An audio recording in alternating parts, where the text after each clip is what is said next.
Have you ever wondered how maple syrup gets into the bottle on your breakfast table? Well, it doesn't come from a factory. It actually comes from trees. And today, I'm going to show you exactly how it happens. Every year, my family travels to Vermont, where we tap maple trees and turn their sap into real maple syrup. We're going to tap a tree, collect the sap, and watch how it turns into that sweet golden syrup you pour on your pancakes.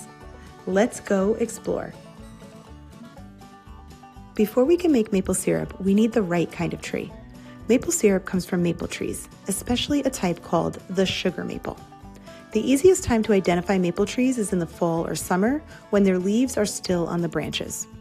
Maple leaves usually have 5 distinct lobes, the classic maple leaf shape you might recognize from the Canadian flag. But if the leaves have already fallen, there are still other clues you can look for. One thing to check is how the branches grow. Maple trees have something called opposite branching, which means the branches grow in pairs directly across from each other.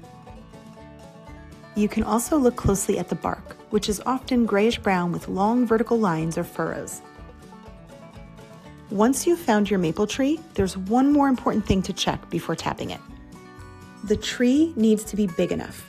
A good rule is that the trunk should be at least 12 inches in diameter at about chest height. Trees that size usually have enough sap flow to support tapping without harming the tree. That way, we can collect sap while keeping the tree healthy. Next, gather and prepare all your materials. You'll need a few essentials: a drill, sap buckets, we repurposed recycled milk jugs by drilling holes in the cap, spiles or taps with tubing, syrup filters and holder, a sugar thermometer, glass jars for storage, and a heat source such as a stove along with pots for boiling. I highly recommend this book for additional information. With your tools ready and trees identified, it's time to wait for the right weather. Keep an eye on the weather forecast. When temperatures dip below freezing at night and rise above freezing during the day, the sap will flow. Aim for daytime temperatures in the mid-40s Fahrenheit for optimal results. Now we tap our trees. To do that, we drill a small hole into the trunk, usually about 3 feet up from the ground and about 1.5 to 2 inches deep. When choosing a spot, it helps to tap above a large root or below a big branch, preferably on the sunny side of the tree. That can help encourage good sap flow. It's also important to look carefully at the tree before drilling. You want to avoid areas with old tap holes, scars, or damage. A good rule is to place your new tap hole about 6 to 12 inches away from any old marks. This helps keep the tree healthy and strong so it can keep producing sap for many years. Next, we gently place a small spout called a tap or spile into the hole. This gives the sap a way to flow out of the tree. Then, we put a container underneath to catch the sap. And now, we wait. Sometimes, you don't have to wait very long. If the weather is just right, you can actually see the sap begin to drip. And here's something that surprises a lot of people. Tree sap doesn't look like syrup at all. It looks just like water. You can even taste it. It has a tiny bit of sweetness, but not nearly as sweet as maple syrup. That's because sap is mostly water. So why does the sap start flowing in the first place? Well, it has to do with temperature and pressure. During the winter, trees store sugar inside their trunks and their roots. And when nights drop below freezing, the gases inside the tree contract or shrink. This acts like a vacuum to suck water up from the roots to fill the tree.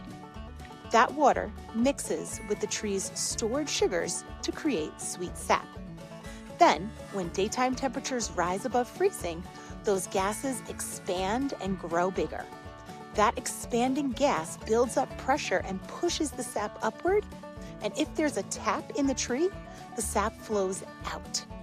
That's why maple syrup season only happens for a short time each year, usually in late winter or early spring. Once we collect enough sap, it's time for the most important step, boiling.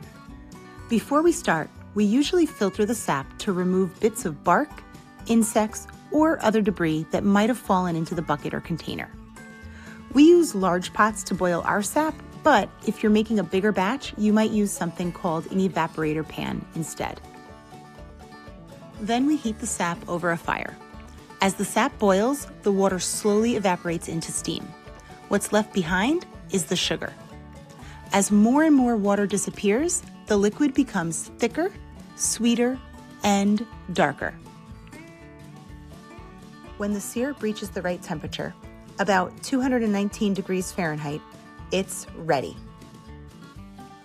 Next, we pour the syrup through a final filter or cheesecloth to remove tiny bits of sediment to keep the syrup smooth and clear. Finally, the warm maple syrup is poured into clean bottles or jars.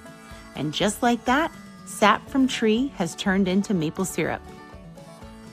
And did you know that it takes about 40 gallons of sap to make just 1 gallon of maple syrup? That's a lot of sap. But the best part? Once the syrup is ready, there's only one thing left to do. Taste it. Fresh maple syrup is warm, sweet, and delicious. It's amazing to think it all started with sap dripping from a tree. So the next time you're outside in late winter or early spring, take a moment to look closely at the trees around you. Can you tell which ones might be maple trees? You might even notice buckets hanging from some of them, collecting sap.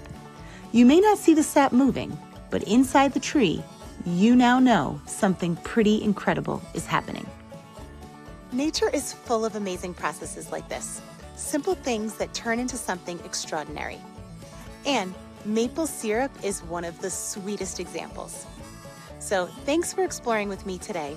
And if you're curious about the world around you, keep looking closely. You never know what you might discover.